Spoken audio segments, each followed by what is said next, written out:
The fourth item of business is the shareholder proposal submitted by the National Center for Public Policy Research regarding board diversity disclosure. I would now like to recognize Mr. Justin Danhof, a representative of the National Center for Public Policy Research. Out of respect for other shareholders in attendance and to allow ample time for Q&A, we'd ask you, Mr. Danhof, to please limit your comments to a period of 3 minutes. Go ahead, sir. Thank you.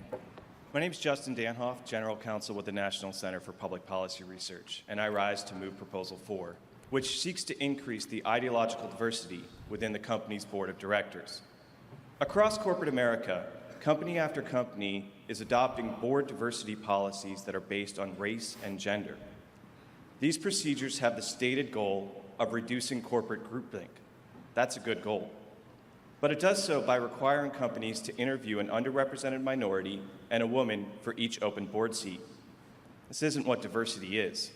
This is actually racism and sexism. Not all women think alike based on the fact that they're a woman. Similarly, not all Asian or Latino or Black Americans think the same based on their respective skin colors. Rather than promoting racism and sexism today, we urge the company to consider viewpoint diversity. That is, people that actually think differently when they make board selections. Through the years, especially under its former CEO, Mr. Schultz, Starbucks earned a well-worn reputation for being a left-of-center company. Under Schultz, the company staked leftist positions on immigration, religious liberty, climate, and had a dicey relationship with certain racial issues. Interestingly, now that he is considering a presidential run, Schultz has been met with scorn by the liberals whom he supported and promoted for years, since he is the B and the C word. That is a billionaire that believes in capitalism. Many of today's leftists in Washington, D.C. prefer socialism, in which government takes control of industry and would regulate capitalism out of existence.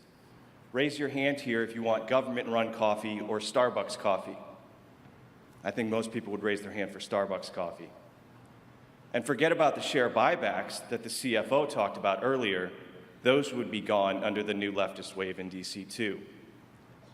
Yet Starbucks' liberal convictions remain intact. And even if the company disagrees with that assertion, in business, all too often, perception is reality. Our proposal offers the company a concrete way to change its left-leaning public persona. When the company engages and takes overtly political positions on legal and policy issues, it would be a benefit, not a harm, to have voices from both sides of the aisle in the room. That's what our proposal seeks to ensure. We filed this proposal with many different companies across a broad spectrum of industries. Most companies either adopted this proposal or at least engaged in substantive dialogue with us on this issue. Starbucks did neither. This points to the necessity of implementing our proposal. They don't even want to talk about true diversity. We believe that boards that incorporate diverse perspectives can think more critically and oversee corporate managers more effectively. Appointing a few conservatives may help this company avoid groupthink. It's a win for investors and a win for diversity. Please join me in voting yes on Proposal 4. Thank you for your time. Thank you, Mr. Danhof. A diverse and an inclusive environment is critical to Starbucks business. We seek diversity in its broadest sense, and that includes diversity at the board level. This year, our proxy statement set forth a matrix describing the skills and experience and other diversity characteristics of our board members. We're proud to report that 40% of our board members are women, and half of our board members are ethnically diverse.